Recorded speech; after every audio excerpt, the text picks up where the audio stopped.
All right, we're ready for our next GD&T session. We've got this one and then one more. This is all about rule number 2. You kind of notice I've got the same drawing I had up on the board last time, so I'm going to add to that because it's kind of a two-parter. GD&T rule number 2, bonus tolerance rule. It's kind of a tricky rule, so you need to pay attention. Anyways, we'll start by going back to the Hoffman article. Remember the Santa Claus article? And I'll go ahead and switch over to that one. Oops, no, how about this one? And this was figure 2, I guess. Yeah, figure 2 in that article. I've kind of zoomed in on it. And this is pretty much where we were last time. Last time we figured that a round or a circular tolerance, really it's a cylindrical tolerance zone, gives you extra tolerance compared to coordinates tolerancing, which gave us the square. So everything outside the square in the circle, there's extra tolerance that could lead to a cheaper part we want to take advantage of when we can. And it's only through the GD&T methods, like a position tolerance with a cylindrical zone, that we can get that. So this next part with Rule 2, it's the same idea that we're going to be able to get more tolerance because of GD&T. So I left a few things off of here. Mostly what I left off was the size of the hole, for one. It's right up in the drawing there, it's right up above the feature frame. So the size of the hole is supposed to be 0.51 to 0.52. So we also, though, didn't talk about a certain thing here. It's this one right here, the Mmc modifier. We said that the hole's got to be positioned with respect to the atoms A and B with a 14 thousandths diameter cylindrical tolerance zone. So that's what we've got up there. But I didn't talk about the MMC, and that's what rule number 2 is, bonus tolerances. So if we've got that symbol in the feature reference frame or feature control frame, that tells us we could have bonus tolerance or extra tolerance. What it means is that this is the tolerance zone size if that feature is at MMC, max material condition. So what feature is it? Well, it's the hole. This hole right here. What's the max material condition for a hole? Well, for a hole, you have the most material when it's the smallest hole. So the smallest end of the tolerance range is the max material condition. Remember, that's just the opposite of an external feature where you have the more you have on the outside, or the largest tolerance is the MMC. Here, the small range is the MMC. So here's the MMC. So if hole diameter is 0.51, then tolerance is 0.014, exactly as it's stated. Okay, so that's what the MMC modifier says. The bonus tolerance comes in if the hole is not at 0.51, if it's away from its MMC.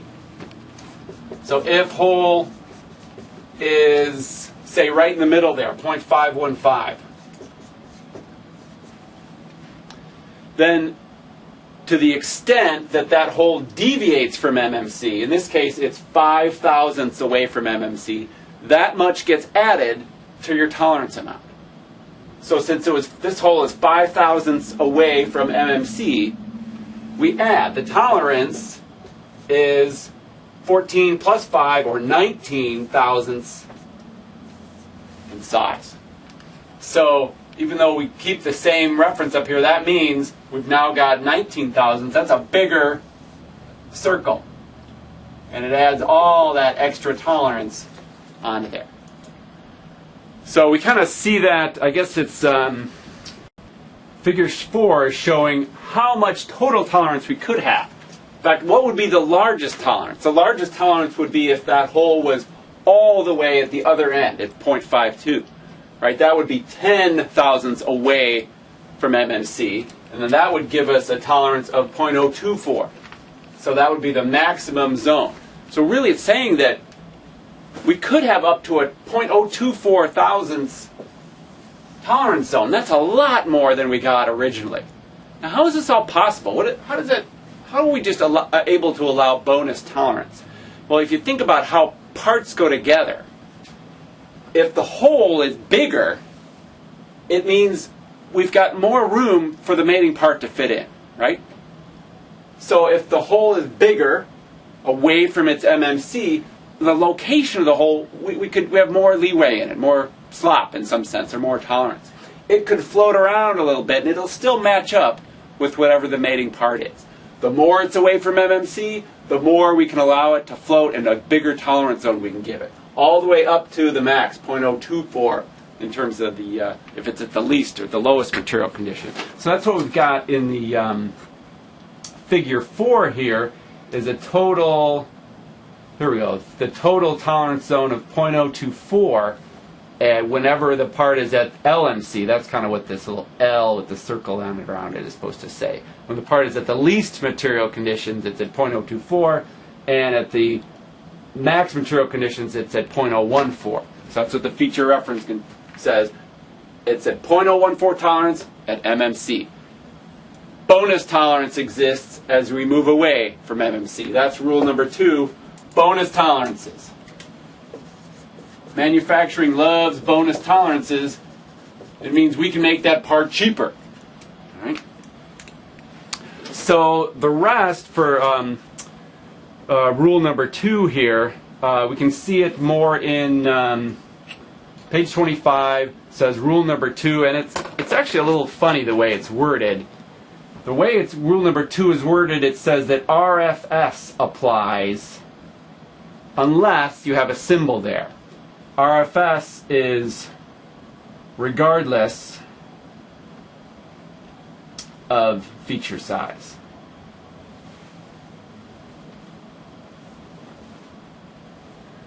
So if there's no symbol at all, like that's what we have in this first one here, there's no modifier symbol, then RFS means that tolerance 0.015 is the case regardless of what size the hole is or the feature. But if we do have a modifier like down here,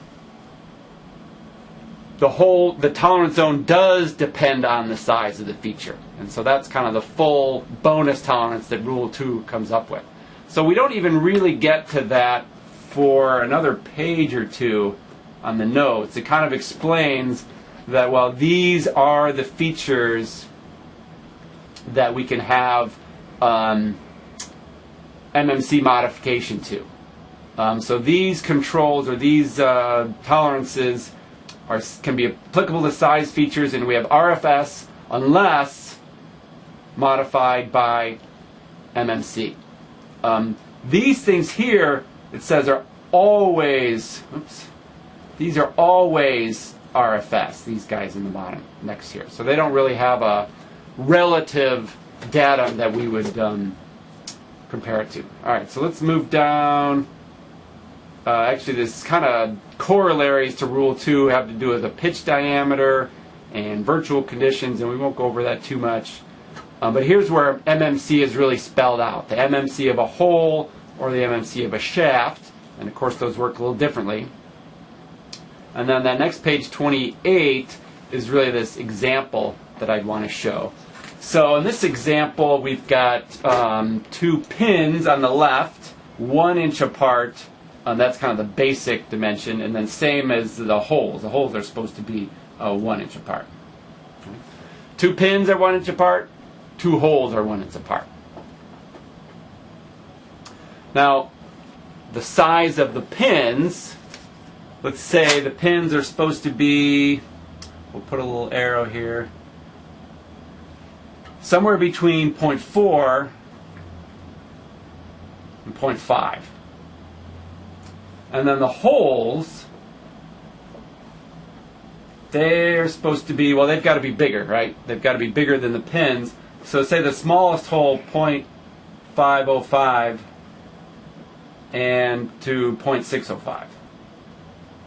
So in some sense, they have the same tolerance range of 1/10 of an inch. And that's pretty loose, right? The pins can vary in size quite a bit, and the holes can vary in size quite a bit, as long as the holes are bigger than the pins. Now, what we've shown here, though, is that the pins and the holes are 1 inch apart. Now, let's suppose that we've got pins that are at the max material condition, so they're 0.5. And we've got holes that are at the max material condition. So they're small. They're 0.505. That means there's not much room for these parts to vary.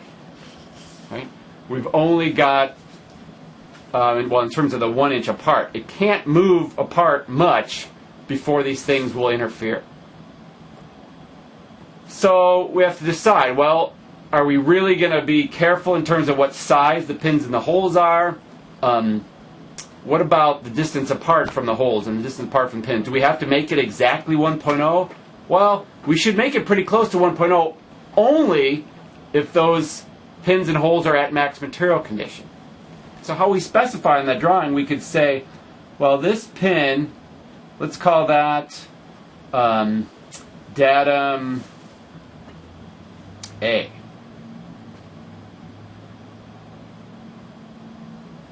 And this hole over here, we can call that datum B. Right? And we've got a 1.0 basic dimension, but we can say the position of that top pin, say, is 0.005 max material condition with respect to A at max material condition, and make that its location, or it's what they call the position tolerance. So that says that the top pin has got to be 1 inch away from the bottom pin with a 0.005 tolerance only if both the pin itself, the feature, so that's the 0.05, or the feature itself is this pin, only if that pin and the datum feature, which is A, are at their max material conditions. Notice we've got MMC in here twice. So it refers to the feature itself and the datum. So only if they're both 0.5, then we've got to be 1.0 and within a 0.005 range in terms of distance apart. But if this pin comes in at 0.45, and say this pin comes in at 0.48, we get bonus tolerance. We've got an extra 50 thousandths that we'd add because of the top pin being away from MMC, and we've got an extra 20 thousandths we'd add for the bottom pin being away from MMC. Because there's 2 MMC symbols, we add bonus tolerance twice. And that gives us 0.075. That's a lot of room now for which we can locate our pins, and it makes manufacturing easier. We can do the same thing with the holes, because also if the holes are big, we can have more slop or play in how far apart we locate those holes. So kind of we could do the same thing. We could put a position of the top hole, say, located to datum B, and that would be the reference frame for